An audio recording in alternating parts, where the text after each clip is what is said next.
ஒதுக்கின என்னத்தான் தேடி வந்தாரே, அழைச்சு அப்பான்னு சொல்ல சொன்னாரே. நானும் நல்லவன் தான் என்று எனக்கும் புரிய வச்சாரே. எங்களுக்கு நல்லது நல்லது நல்லது என்று எல்லாம் செஞ்சாரே.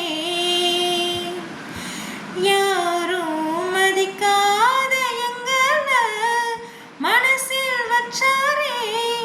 அழகா நெஞ்சில தூக்கி வச்சாரே. சிலுவையில் எங்களை நினைச்சு பார்த்தாரே. அத்தோட எங்களை வாழ வச்சாரே. எல்லாத்தையும் இழந்தோம், இப்ப இழக்க ஒண்ணும் இல்ல. என்ன சந்தோஷம் இப்ப